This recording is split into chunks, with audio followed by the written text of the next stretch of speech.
could enter into at all. Sure. A little off topic, but more future thinking instead of what we have right now. So in your mind on, I'm sure it seems like you play more games as a like quality, looking at it and getting data points on what's working, what it's looking like. What are you seeing that in the next so we'll do short term, like 1-2 years. I think that's pretty short term when it comes to evolution, like where we were in like 2018, 19. 2 years, decent amounts changed. What's the low hanging fruit right now, architecturally wise, of VR games that more developers could do and even handle on, say, the bigger platforms right now, like Quest 2, that would be low hanging fruit but provide a tremendous amount of value to the end user without crippling the developers and architects right now? They should get an architect. They're cheap. Don't undersell yourself. An architect. They should get. Well, no, it's true. I mean, wages in traditional architecture are abysmal. They should get an architect to consult. They should get maybe someone finishing a master thesis in architecture. I see amazing projects coming out of some architecture schools with very young people interested in gaming and trying to use the more open-minded architecture departments that let them do cool stuff. A lot of them already know how to use a game engine. Mm-hmm. So I think the value that they could offer would be tremendous. What would be, like, specifically, what value could they do with the tech we have right now? Like, is there any specific case points of what they could put inside a game, whether it's something as small as how we're using doors, like lever designs or puzzle designs? Is there anything specific that you would want to see in the games right now that's doable?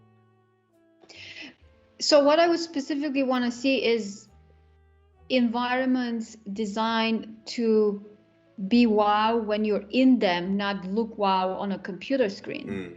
Okay. There is a major difference. And most VR things that I'm trying clearly do not have an architect on board or someone that understands that difference. What's a game that kind of screamed to you that looked really good when you were the first time you saw it, and then in there drastically changed your perception? A few come to mind, but I don't want to name any. I don't want to be negative about anyone's work. It might not be negative. It might be a good data point for them to know about, but we don't have to name names. What type of game was it? It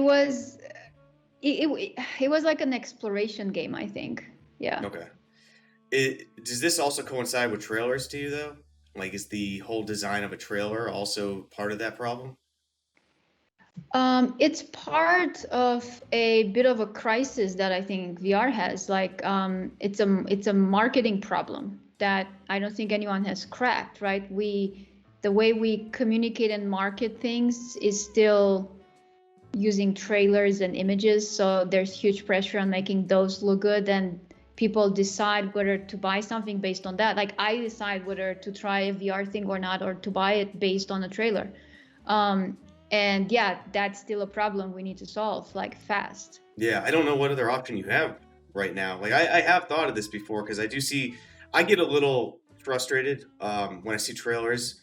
It's blatantly always PCVR footage, which isn't a problem. You're showing me your game in the best light. I understand it. But I'd like to see what I'm actually going to be seeing, which is different a lot of times if I'm going to be playing it on a different platform.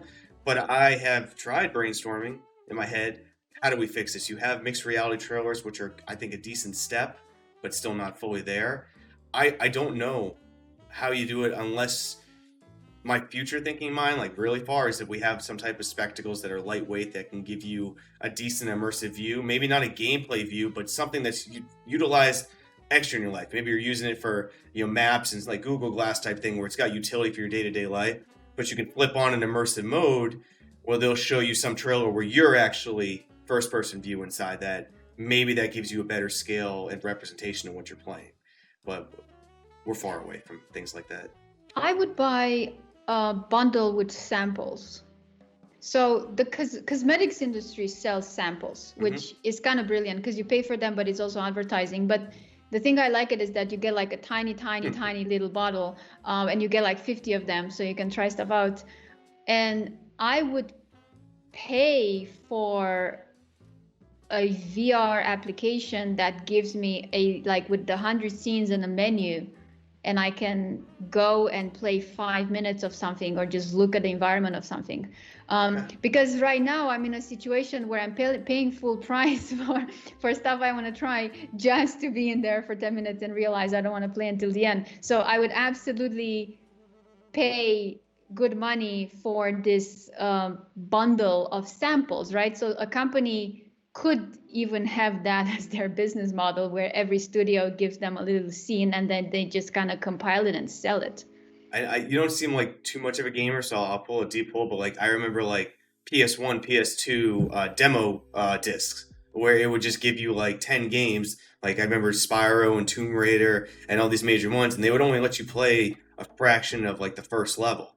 But it was enough where I knew what games I wanted to play and which ones I definitely didn't. And those discs were typically free. Like you could buy a pair of shoes at a van store and they'd give you a demo disc with like a bunch of games. So yeah, so demo culture more or less is what we need instead of having to buy.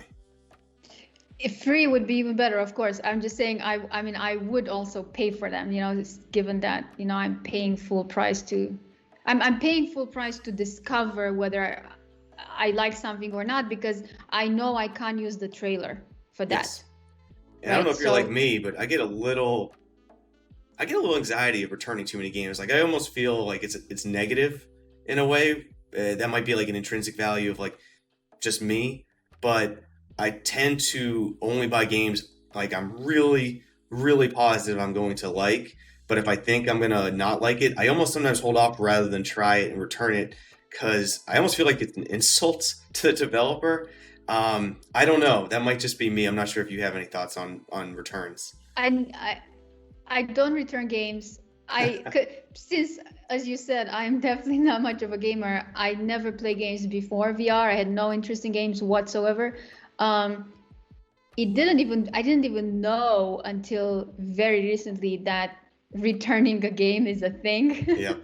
But even after I found out, no, I never done it. I don't return things, even if I do play 5 minutes. Yeah.